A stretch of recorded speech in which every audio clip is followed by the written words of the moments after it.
Hey, it's Chris here with your fishing forecast for July 10th. Happy summer. It feels like it out there. It is scorching hot, and it is the time of year to get out and get wet wading. Get on the paddleboard, get on the canoe, get on the kick boat, whatever it is.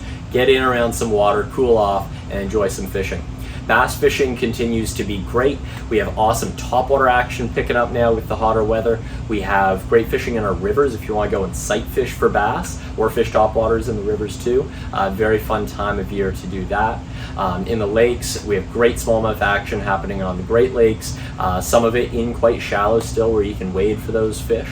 And then, getting on the Kawarthas and some of our more traditional bass lakes, we've got really good topwater action for largemouth. You can go pick weeds apart, fish docks. Heavy structure fishing is great this time of year. So lots of fun stuff on the bass front.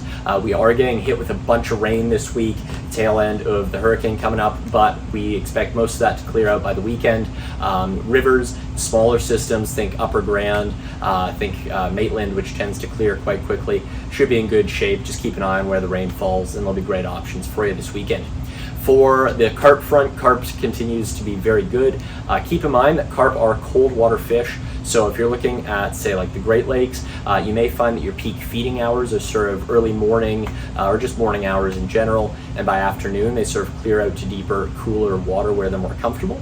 However, your smaller, more inland lakes and rivers where the temperature is sort of consistent right across the board, those fish have no reason to leave the shallows. They'll be fishable all day long by foot, off paddleboard, whatever you like.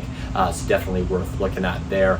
And then on the trout front, while a lot of our rivers like the Credit and the Grand are sort of pushing the highs for ethical trout fishing temperatures, we do still have options for trout. If you look at our smaller creeks, so think tributaries of some of those rivers, or think some of our smaller rivers, those blue line creeks that you find, you're driving through the country and you see a tiny little creek off the side of the road that's heavily shaded, those can still be at good temperatures this time of year. So a great time to get out, look at a map, explore some smaller creeks, look for heavily shaded rivers, and look for rivers that are likely to be more heavily influenced by spring water coming in, so smaller rivers that may stay cooler, and then reserve your trout fishing to the morning hours when the cooler temps are still in play.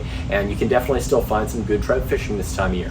Focus on fishing things like terrestrial insects or small nymphs, and you should do really, really well out there. As always, if you need advice on exactly where to go or what to fish with, swing by the shop. We'll be happy to help you out. See you on the water.